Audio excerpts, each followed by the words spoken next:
Munro-Kua from Anne Munro-Kua Transformations, based in Kuala Lumpur and working internationally across the world with businesses, communities and individuals. The PATH program is designed to help people take their life to the next level, whether in the workplace or at home with their family and friends. It's a toolbox to help people become empowered and find meaning in their lives and their work where it matters.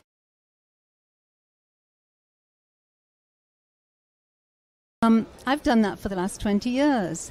Facilitate conversations with people who don't agree with each other. Let's have the discussion. Let's be honest and open. Now that needs to be done by having good facilitators in education.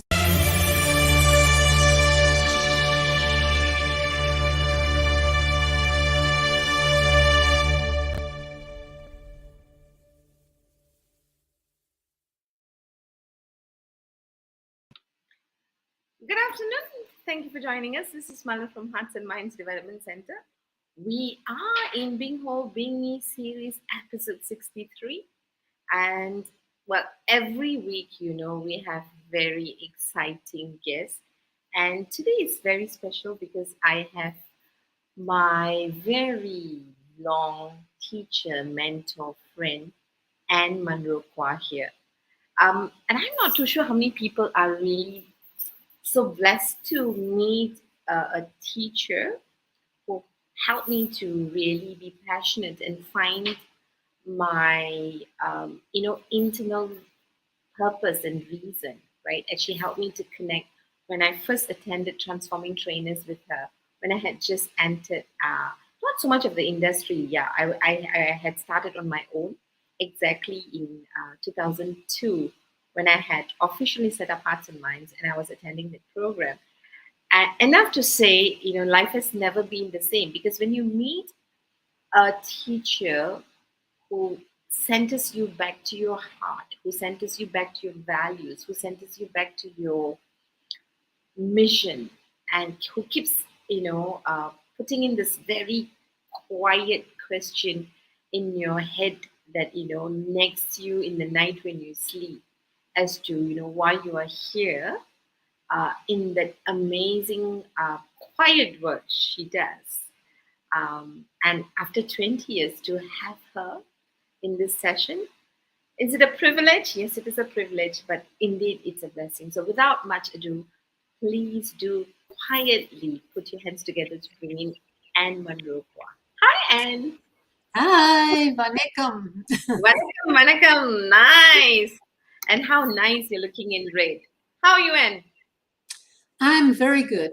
We had a workshop this morning with 14-year-old students who are normally considered extremely difficult to work with.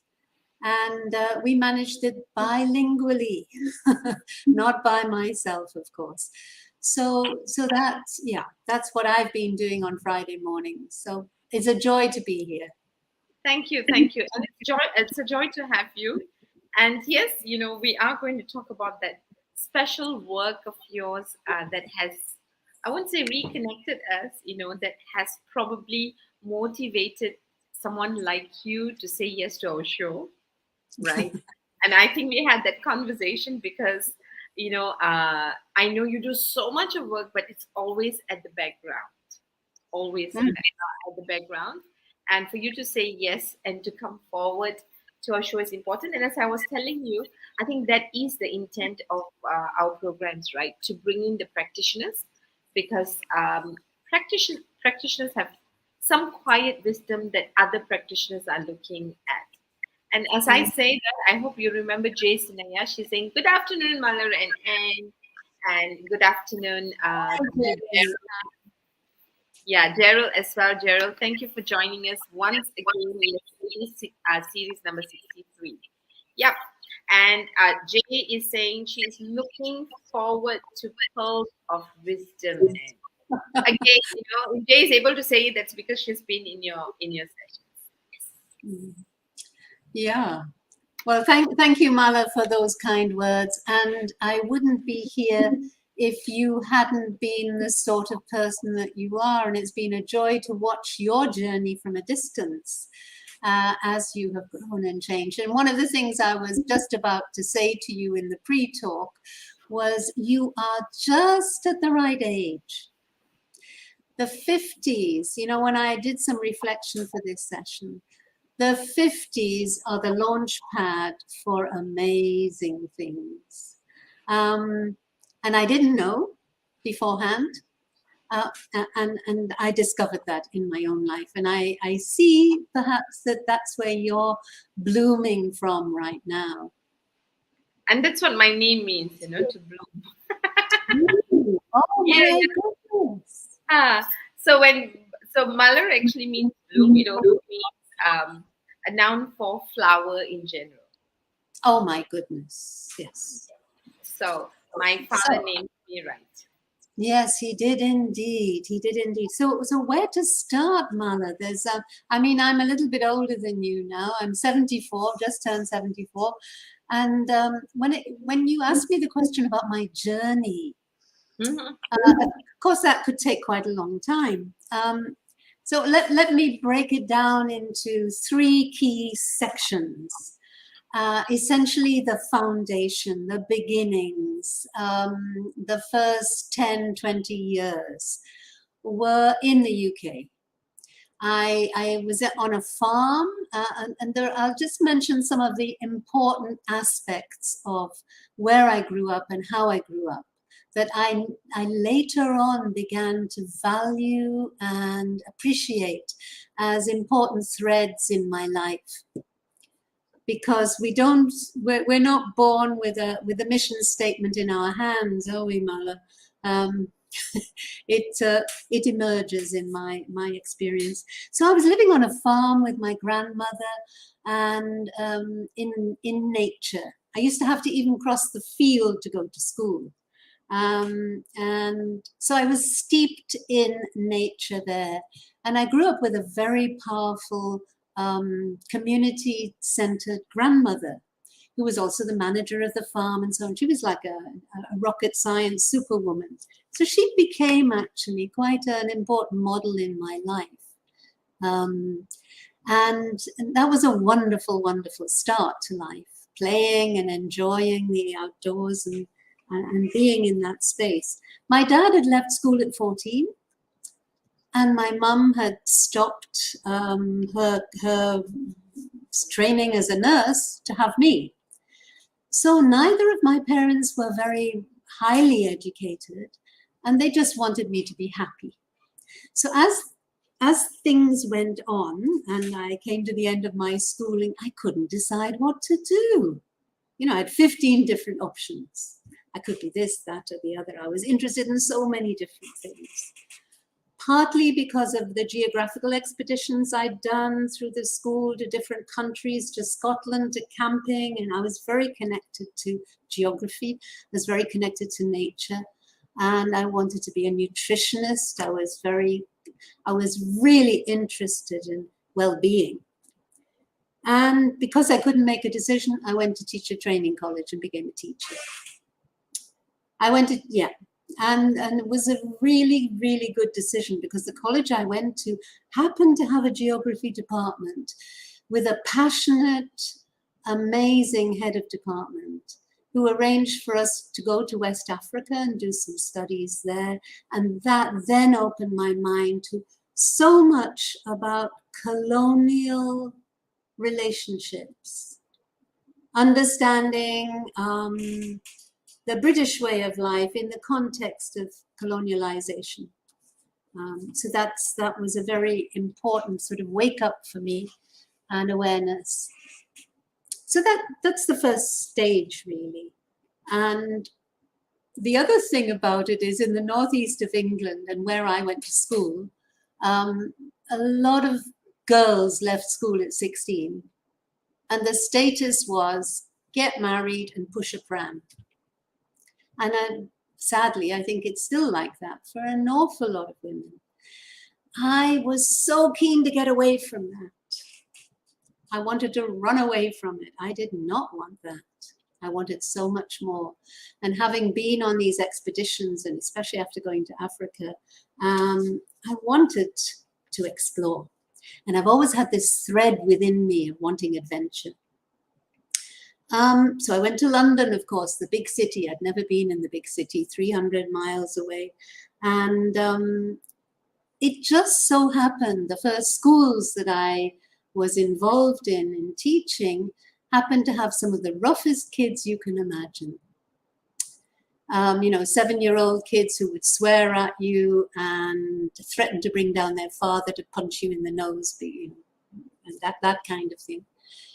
And what I discovered was, Mala, that there was always a way. There seemed to be a way when I held my ground and just co-created opportunities for them to thrive. They were able to thrive. If I didn't feel threatened by them, if I accepted them just as they are, then things changed dramatically. And later on, that same practice happened with 16-year-olds who were much taller and bigger than me. And I found that one of the keys to all of that was to get out in nature. I used to take the 16-year-olds out in a minibus and go into nature. And before long, what I would now call a peer coaching conversation would happen. The kind of conversation which is where there's real respect for that other person, real curiosity about what's happening for that other person, and something changes.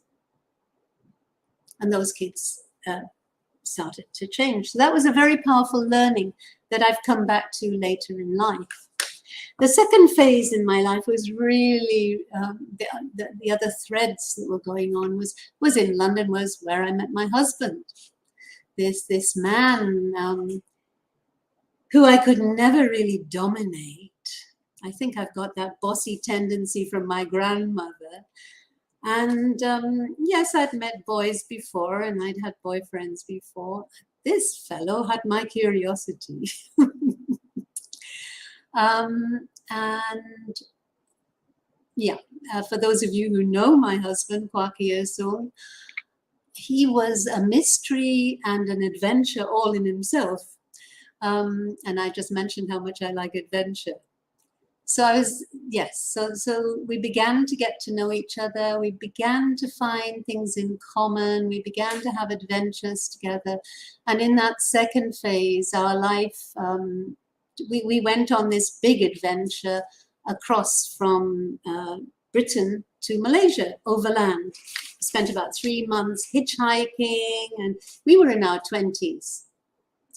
We had an amazing glimpse of so many countries, and so much of what's actually happening in power relations within countries. One of the interesting things was it was pretty hard to talk to women on the journey because, for example, in a country like Turkey, usually in the village, there'd be a group of men sitting around drinking tea, and the women would be inside. And again, we saw that. So the only way that I could actually get to meet women in Afghanistan, for example, was to say, I need to go to the loo. And off I would go into a house and perhaps meet some people. But we had amazing adventures like that together. And yeah, so I also had decided that I needed, that I wanted to go beyond the school to explore sociology and social sciences. So I went to university in the UK and studied social science to understand more about that colonial relationship that I personally was now having. Sung is from Malaysia. Malaysia used to be a British colony. Interesting. What's that all about? So much to learn. And yeah, so I studied social sciences, which gave me a broader umbrella and tools with which to understand the world.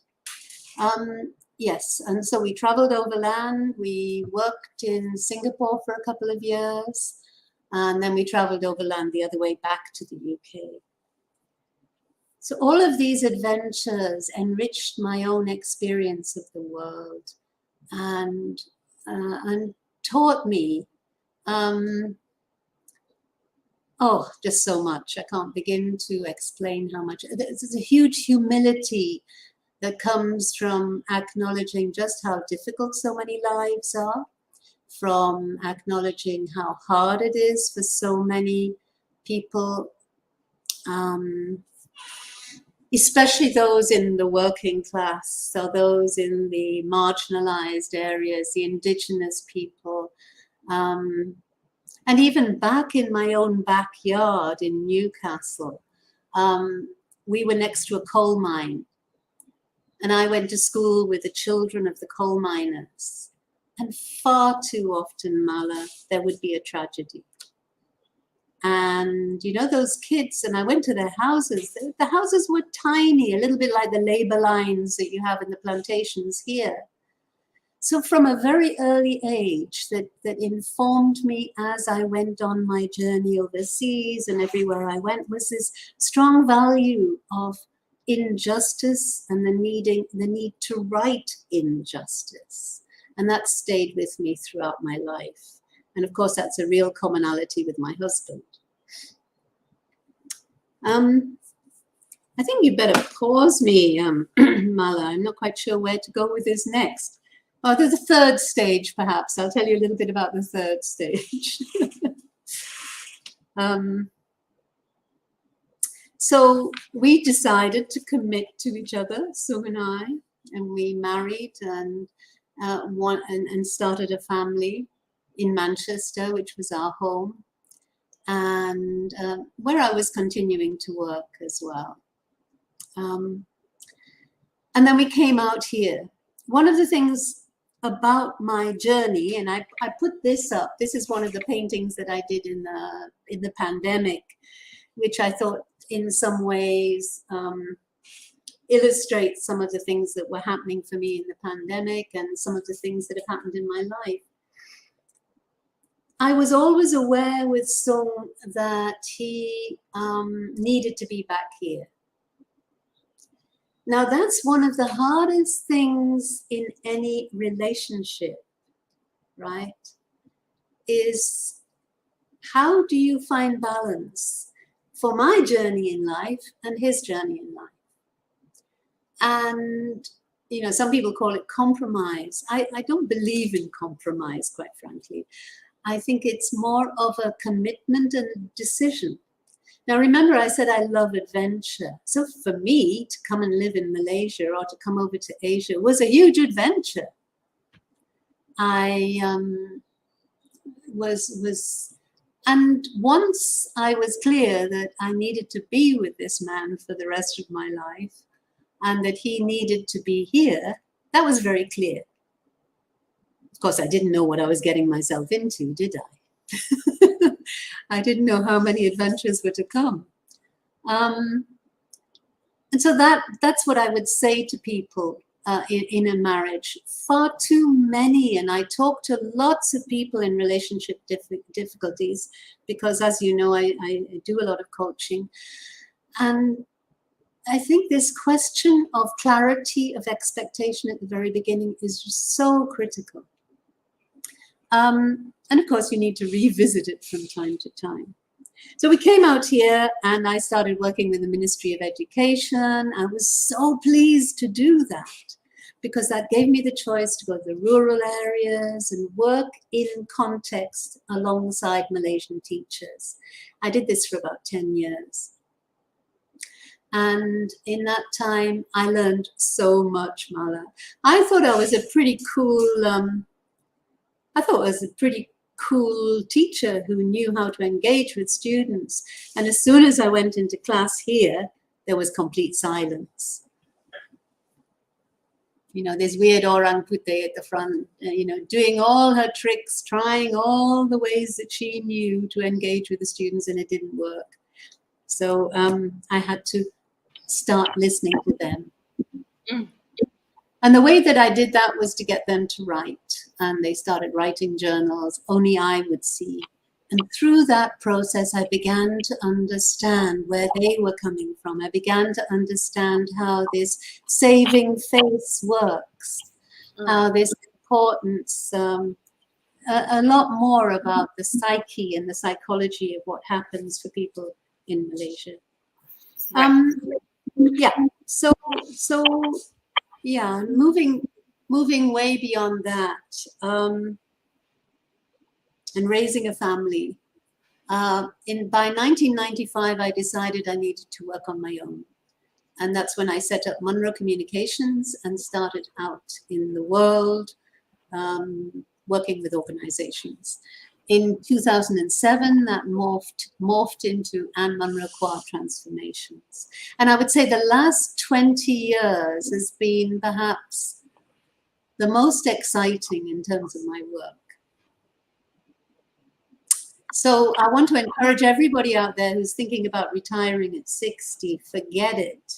If you're passionate about your work, if you're passionate about something in your life, whether it's painting, knitting, cooking, or whatever it is, utilize it. Because what I've come to realize, and this is where the elderflower comes in really, is especially with all of the learnings through the pandemic and the last few years of turmoil. I wanted to show you one of my pictures where there is huge turmoil, but I can't find it. The turmoil that we're all living through in some way or another is, yeah, where did I go with that? Yes. Is the importance, I got carried away there, Mala. Where did I go with that? Yeah, I was talking about elderflower, that's right, yes. Elderflower. So I've got a brain that works like a mind map, as most brains actually do. And so I've got 20 different thoughts at once. Yeah, so passionate because of my interest in nature and my connection with nature and adventure. Passionate about climate change from a very early stage, watching in horror at all the things that actually are happening and looking at a lot of the documentation.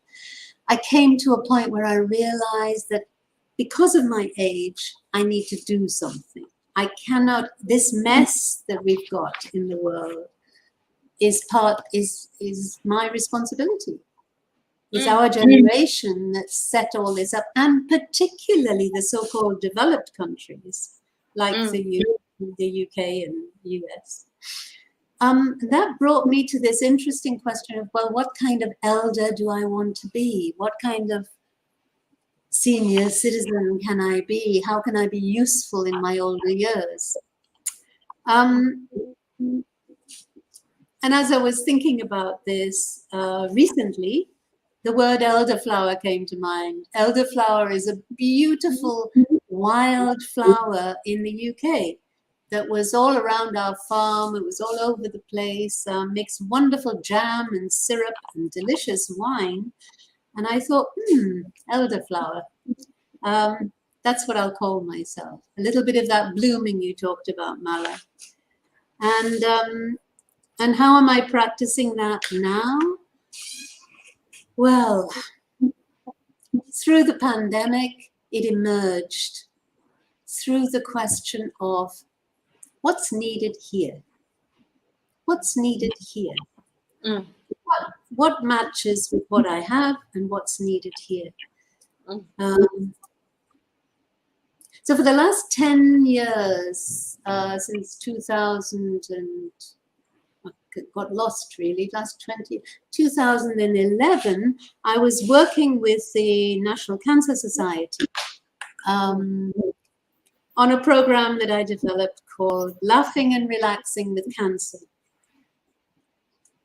I like to be humorous, I like to be audacious, and the older we get, the more we're able to talk about life and death matters in a way that honors everyone around us. And I feel so privileged to have done that work for more than 10 years. And now I've got a colleague who's continuing that work. So in the pandemic, we ran a program called Keeping Calm Anyway. Because if you've got cancer and there's COVID around, you can imagine the trauma of going for checkups and all the rest of it. And the way that I approached that skill is the way that I've approached pretty much everything in the educational world and the coaching world, which is to share skills. Because I come from a place where I believe that that person has all the skills, all the resources they need to do what they need to do to get to where they want to go. Right. It's not my job to give them advice. It's not my job to tell them what to do. So the wisdom that people were asking for just now, like Jay was asking, I will turn that around because, Jay, you have wisdom within you. And the wisdom, if I have any, is really knowing that it's not my business. It's your business. And being able to, yes, Mala, please interrupt me. Yeah. So because there was I do think, as much as you say we have the wisdom, right? Fortunately, I'm not going to say unfortunately, but fortunately, people, the Jays of the world and the mothers of the world have experienced you as a teacher, who help us connect with the wisdom that you say we have, right? Because when you first started off, I loved the transition of your story, your childhood background, and then your adventure, with your own journey into career, choosing your career. And then, of course, with our dear Sung, right? and I think just your story with your husband is a major story on its own, to what you've gone through. I would say, I mean, I see it as trauma. I'm not sure whether you see it as trauma, but that was huge. It's huge, and I think we haven't even scratched the surface, or hardly, like, unless people know you and know your husband.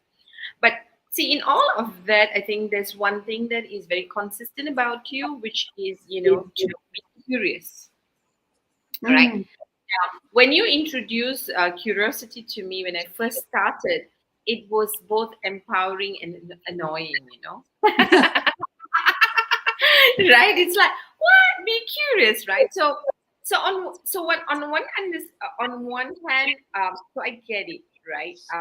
That's been the journey, and so what I would like to, because we still want to dig into your wisdom, or rather, help us connect with our wisdom through your words.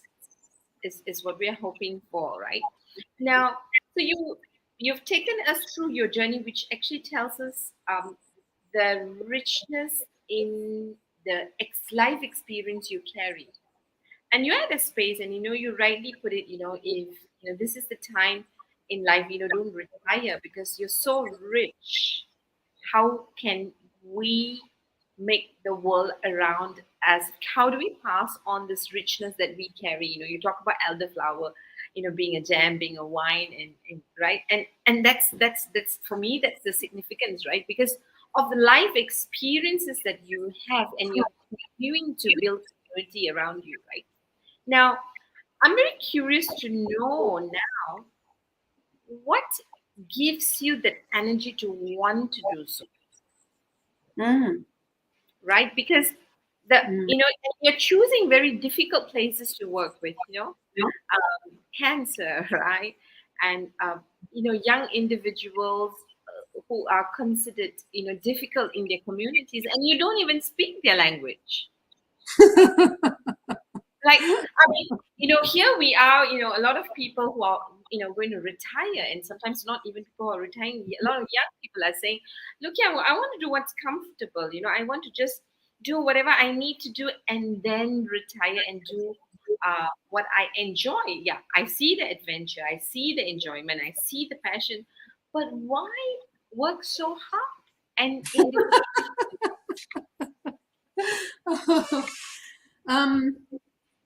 interesting question. I'm not quite, well, where does it come from? It's a deep, deep need in me to connect. And I think this question, it's interesting about the question of identity and belonging, because there was a time when I felt very alone in this country, because I kept saying to myself, people don't understand me. So my self-talk was, people don't understand me. And when I let go of that and step back into my journey and my centeredness, that was irrelevant, absolutely irrelevant. And what's come to me through the years is not a question about being liked or not liked or anything like that, or connected in obvious ways. I think it's more about, and I did spend 5 years, I went back to the UK to reconnect with my parents for 5 years, actually in my early 50s, because, you know, I'd been here so much. And that helped to resolve this question of belonging. So I'm getting to an answer for your question, I think. And it comes from this awareness that it's not the UK, it's not Malaysia. I became aware of a centeredness in the world. And it's a very different place. And from that place, there's a sort of knowing inside that I don't quite know how to describe it. There is an energy, this joy that comes from being with people. And as soon as I'm with people, I often say that for my husband, his canvas is writing books. My canvas is things like this and people. Actually, my artistry comes out with people. And I think that's true for you too. So it's both a gift and it can be a problem. You know, that you is, how do you manage that? So in terms of the energy, I'm energized by being with people. I know I've cultivated the curiosity. I can imagine I've cultivated playfulness, because it's the only way to be, Mala, in my view. As a baseline way of being, and by role modeling as well, I have to say that. I can think of a couple of people, older people. When I went into my 50s, I started looking around, who are these older women that I might model? And I've got a neighbor who went through hell. Right. She went through all kinds of tragedies in her life. She's 99 now. She's full of playful fun. She's amazing. I know another lady down the street. She's passed now. She's 100. She was 102, and she would still grab my hands and say, "Oh, it's such a joy to see you." So that's my quest. That's my practice, to stay in that space. Of course, I fail quite often. That's my baseline, if I like. Right, nice. I'm very curious about you mentioned reconnecting with your parents in your 50s, right? So can you tell us a little bit more about what it did for you? What was it? What did you get? What's the gift you got back by spending the time with your parents? Oh, it was I didn't know that all too soon they would pass. The gift, what I would say is, I followed my instinct. I've been a great believer in following instinct in lots of things, and so I had this pull in me to leave my husband here and go back to the UK and spend time with them.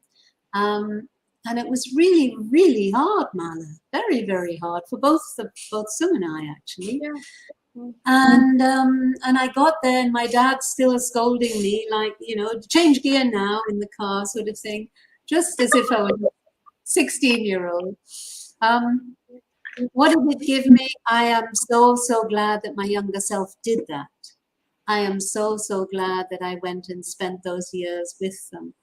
I attempted to work in the UK. I set up my own consultancy there. I was coming back and forwards, spending some time there and some time here. And I found it so hard, Mala. I felt like I was actually really Asian. I used to say to people, you know, I'm actually from here, but I've been away because they didn't get me. So now I was a stranger in the UK. Mm. So that was part of what I was saying before about so how as they say in Malaysia.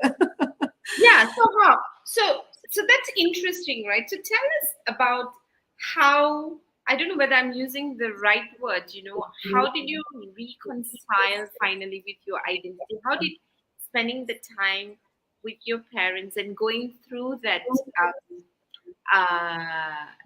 the probably the question on your own identity, you know, being feeling a foreigner here, and then when you think you're going back home, you realize that that's not home. So where is home for Anne, and what? Yeah, what's That's where? right. That's right. So that 5 years was very important because the questions changed. I stopped. It's not a place. It's not. It's It's not a physical place. no. Nice. So where is home for Anne? It's right here. Actually, no. It's a little bit lower. It's in my solar plexus. It's in my solar plexus. So wherever and I've been very fortunate to travel and work in lots of different places in the world. I go there and I connect. You know, I remember being in Hong Kong on a project and wanting to get centered. And I saw all these people about my age and older swimming in the sea. And I thought the sea in Hong Kong was pretty dirty. And I thought, oh, they're having a lot of fun. I'll go and join them. So that was my that was my way of getting centered in that place. So to go back to that question, when I came back here, I realized that it wasn't about place, and it was very much, I felt much more settled. I felt that the yearning for needing to belong to a place had gone. And that I was free to be wherever I am. I mean, having said which, we are blessed to live in a lovely little green corner of Kuala Lumpur with a lawn and lots of plants and wild boar and monitor lizards and things, not very far away. That keeps me sane. Yeah. Right. So Anne, so tell us this, right? So I just loved. I mean, I think we've spent like half an hour really. While it seems like we listened to your life story, you know, or an adventurous life story of 74 years in the last half an hour, right? What you are saying, what I'm hearing from you is, you know, you actually just shared with us the richness of your life and how you were able to go back and forth to connect the dots and find your home, right? And you're very focused on that, right? And how these experiences in your life actually, you know, keeps you back connected to people. So that brings me to the question of, I know you're connected to people, and I know people who meet you will be connected to you, right?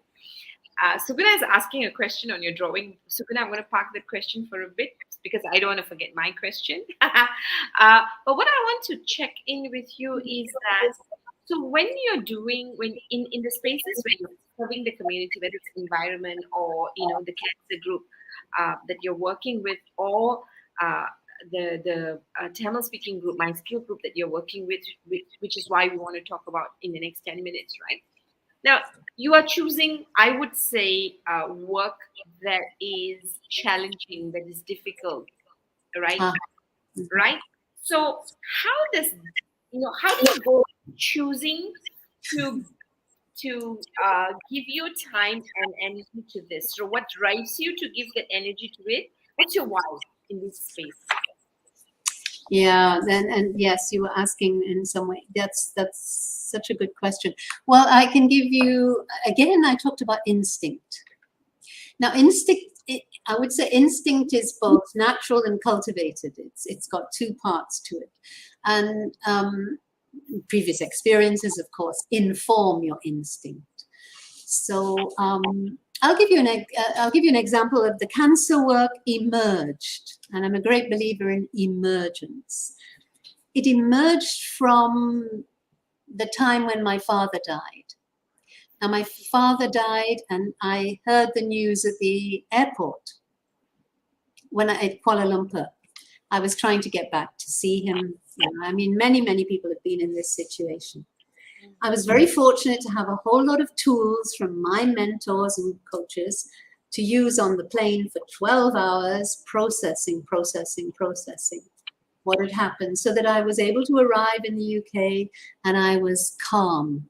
And I was able to support my mum, and I was able to be present with my father. When I was with my father, I spent some time with him there, by his side. I felt this huge whoosh of energy from him. Now, this may sound very strange. I had never known about this before. And I felt the urge and the impetus to come back to Malaysia and do some work in the most difficult areas of life and death. And that was the impetus for that particular one. And I think every stage of my life, there's been a different impetus of different sorts. So that's then 12 years now, I think.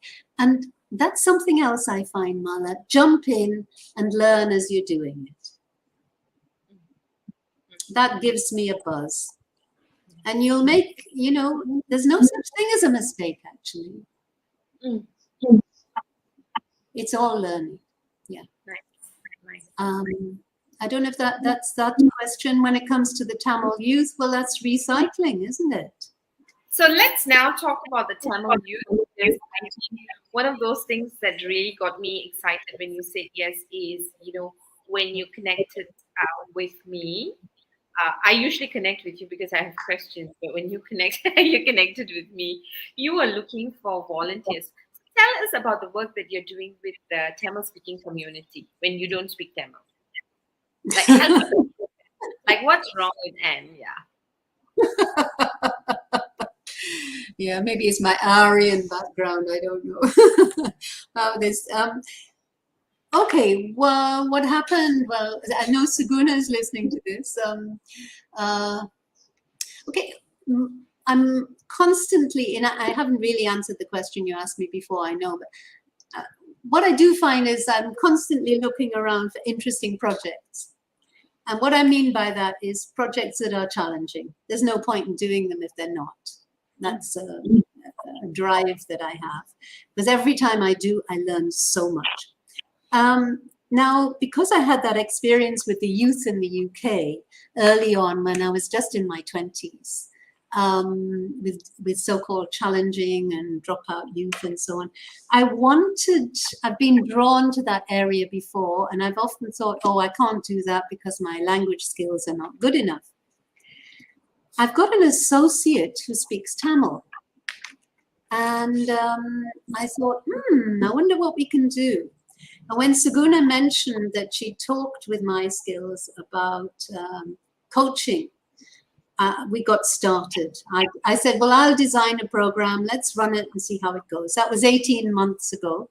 So we ran it with some of the staff who work with the students and had really very little training of any sort about communication. So I designed a peer coaching program, which at its heart involves clean listening. That means accurate listening, being really present and listening to how somebody gets into a fight or how they lose their temper, or without judgment.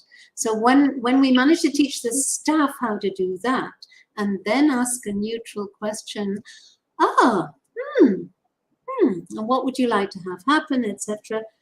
Things began to change. The students began to change. The staff had to change first, and then the students began to change.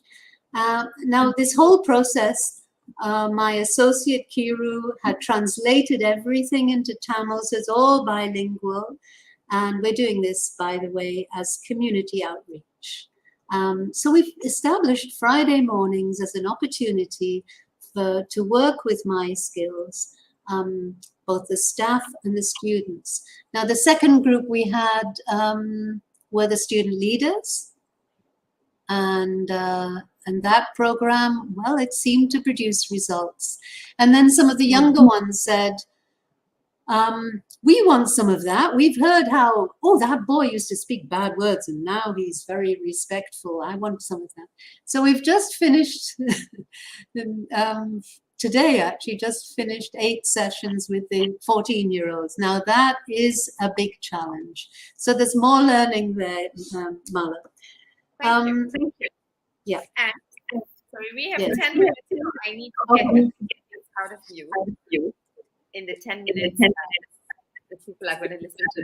So tell us very quickly, right? So when you talk about My Skill, so Anne is doing programs via My Skill, and the little that I know is that she is working with young people who are Tamil speaking, and what she's doing is something called coaching. And what Anne has experienced is that these young minds are shifting in terms of their behavior, right? So these are young people who are considered, I don't know whether I can use the word difficult, sometimes even maybe outcast because of the way they show up. And through this program, she's seeing deep shifts that's happening. And Anne contacted me because she asked me if I could volunteer, right, to translate. And of course, my immediate thing was yes, but it was clashing with my Friday programs. But of course, in a long story short, Anne has got volunteers now. So we thought this would be really nice, because I usually get people asking me that they want to volunteer. I do have a couple of my professional friends who are Tamil speaking. So, and if people want to volunteer and be part of, the mission that you are passionate about, which is My Skill, in transforming lives through peer coaching with the young people, Tamil speaking people, and of course you need to be Tamil speaking. What should they do to connect with you also, Subina?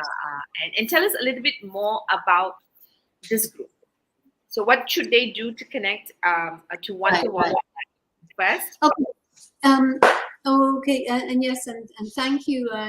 Kirtana is helping with this program. She's amazing. So on one level is translation. Now taking the program to the next level, because I see this rolling out and rippling out beyond me. It's not about me. It's about teaching skills, helping people experience skills in such a way that they discover themselves and reveal their potential. Now, the way that I'm thinking of it is from September. So anybody who's interested, from September, I'm planning on running a train the facilitator, train the coach kind of program. This is one of my metaphors for that, which is flying like an eagle. Being able to see the big picture and zoom in and learn skills there. Now, that at a minimum, I do want people, perhaps 6 or 8. We'll do it all online, and we'll have, I think it'll have to be Saturday mornings because many people are working and they're busy. And each Saturday morning would be about 2.5 hours. And we'd have 4 sessions for self-work. And then for those who are interested, we go on to 4 sessions for facilitation work with the group. Nice. It's really about, yeah. Okay. Nice. So I'll put in the requirement afterwards, and I've got it. So who want to volunteer and is prepping in September to train facilitators for this. I'll put it in a post later. And now, just to probably people who are now listening or who will listen later or who are watching this later, are saying, I'm feeling like, and this is my moment where I feel like I want to do this, right? There's a nudging in my heart, right? That I want to be part of this process. Tell us a little bit about, because Suguna has said, these are youth at risk with difficult backgrounds. I can imagine difficult background. I can imagine youth at risk because I come from that background. But can you quickly tell us some examples of what kind of risk background they come from and how they've transformed? Just one or two examples, because I've got two questions from the people. Okay. And just before that, I think it's really, really important to say that this is not charity. It's not that kind of volunteering.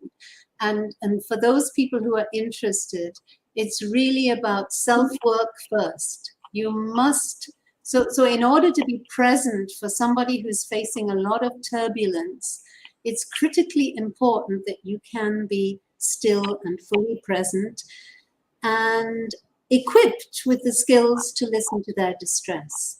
So the program I'm talking about in September is really a little bit of something. Now, to go back to what do we mean by students at risk? I mean, the reason why I'm connecting with My Skills is because their beliefs and values, and I urge everybody to have a look at the My Skills website. Their beliefs and values, they've been going for 10 years, is really about what can we do to co-create the environment in which change is a funny word, in which development can happen, in which these students can.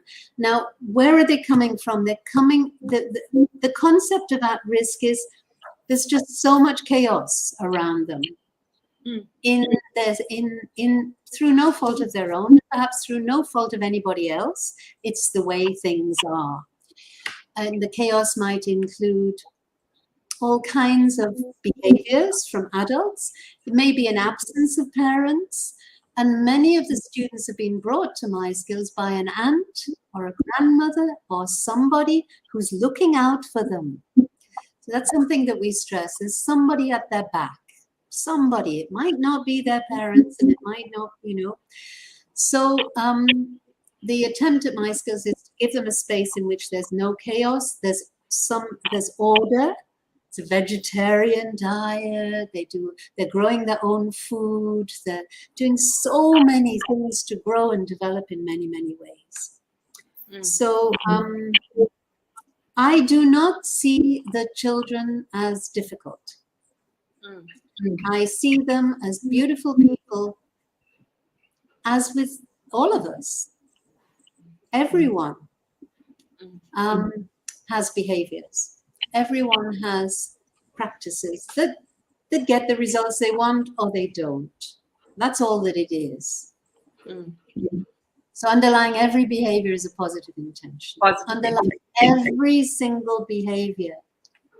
I often tell the story in my programs about a robbery in my house. And that's what I held when the robbers were in my house. Now, if anybody wants to know more about that, I'll be happy to talk about it. It saved my life. It saved my life so many times. When you can become... Nice. And what I'm going to do is this, right? So you've given us... I already have one message that has come up to me to volunteer for you. So I'm going to put up a post. Now we know that, if there's a nudging in your heart, reach out to Tamil-speaking community, youth at risk. Anne is going to run a program. I'll put the details in. I have two questions, and I hope we have time for that story. The first question, I hope we can be quick. Suguna is asking, what is the painting about? The painting. Okay. Yeah, she wants to know what it is about. Okay. Just very briefly, I became very interested in connecting with ancestors. And I think I mentioned to you the other day, Mala, I've got this Neolithic axe head on my desk, which is, I think, about 400,000 years old. My father had found that in the garden. And through the course of various aspects of my work, I've become aware of the need to connect with ancestors. And for those of you on the call who have never done this, I invite you to place your mother and your father on your right, behind your right shoulder, your mother behind your left shoulder. And regardless of the relationship they had with you, your parents came together and made the gift of you. Now, in my work, so accepting that, acknowledging that gives us such strength, passing into the beyond, behind. And during the pandemic, I started looking more and more at indigenous symbolism and work. And I became inspired to sort of draw this out. I can't entirely remember what it all meant to me at the time. It was like my life journey.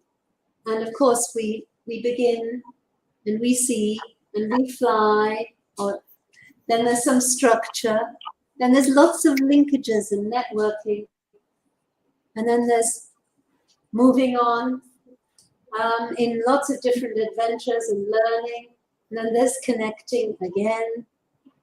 And I think this is really integration. That's where I am now. And of course, finally, there will be reintegration. So I found, yeah, okay, something like that. Nice, nice.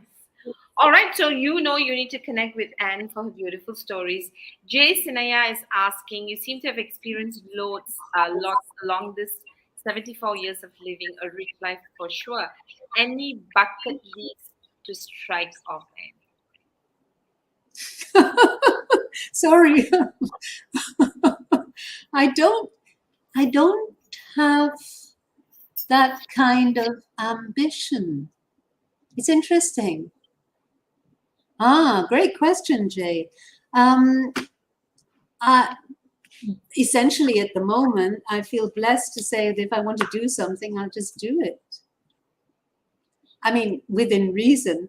Bucket list? Oh, no, it's more about, I think it's more about living more joyfully and more fully in the moment, regardless of anything else, wherever I am.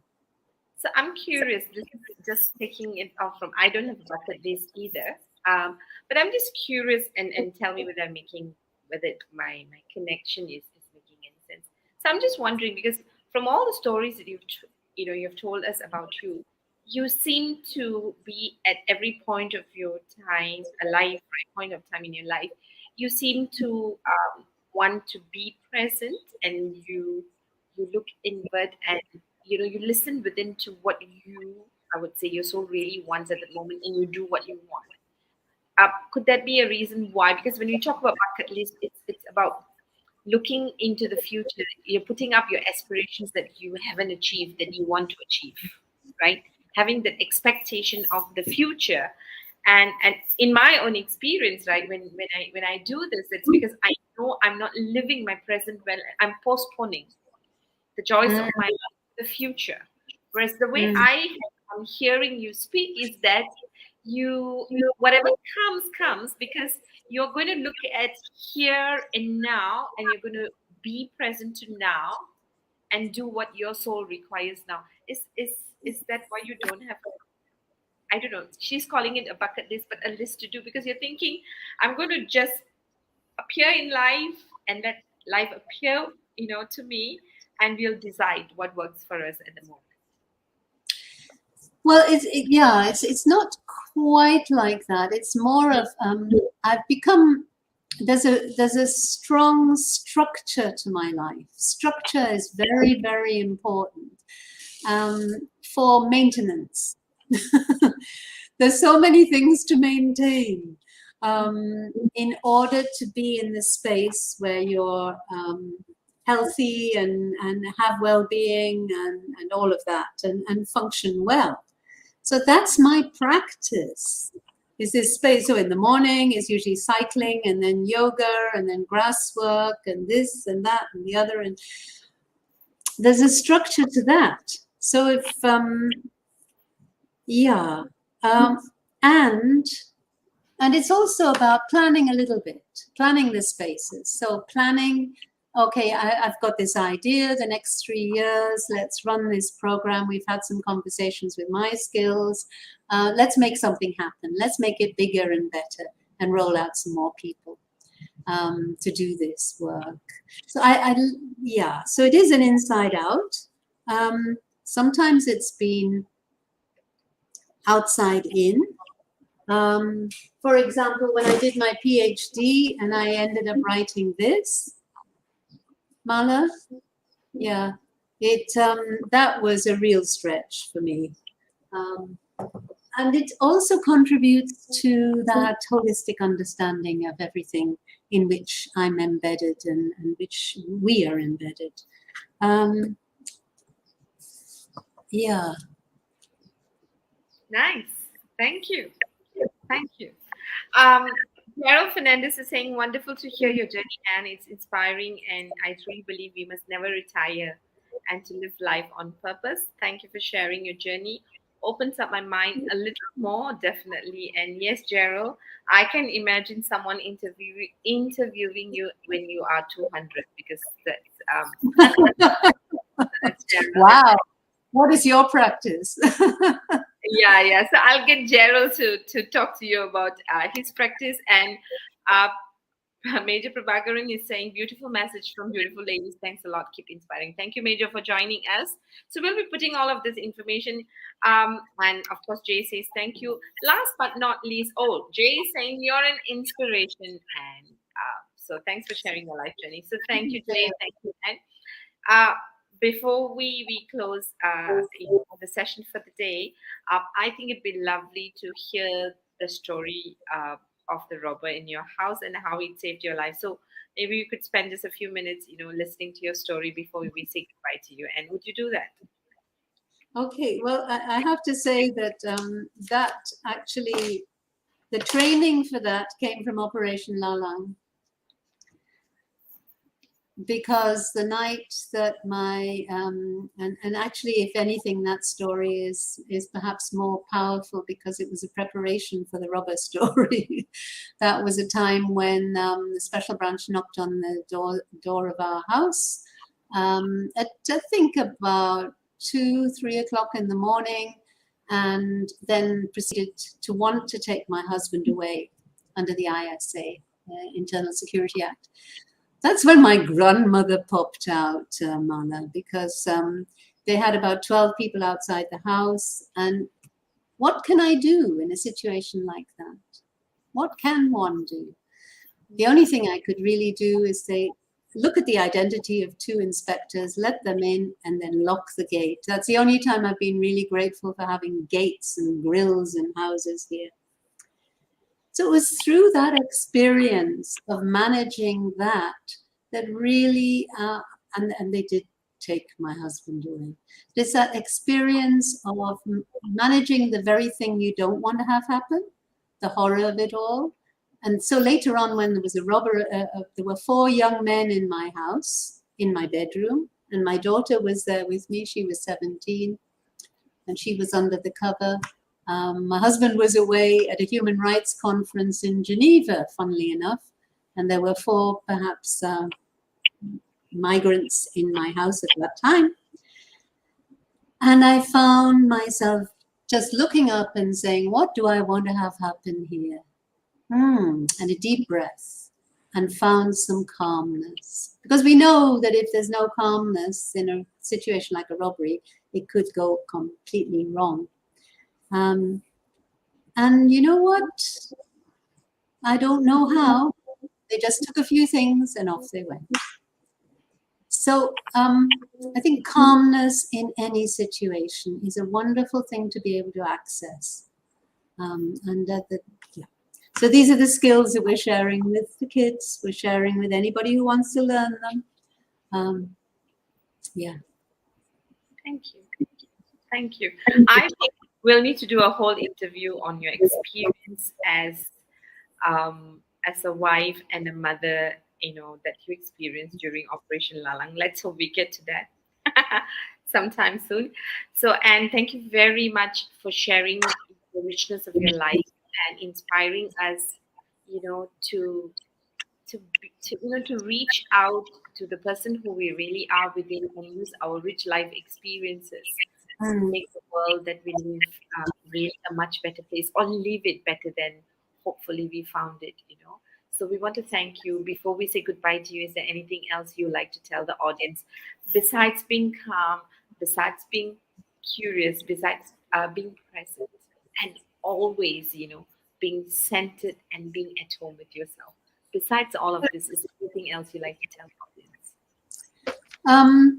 I think what I would like to say is that we are of the earth. We do not arrive on the earth. And many, especially in urban areas, many people have become, they think they're disconnected from the earth. And we are not. All that it takes is reconnection of some sort. And why is this important? So we stop consuming. We stop thinking that consuming will give us happiness. We stop that addiction, and we reconnect with ourselves so that we can reconnect with others. Thank you.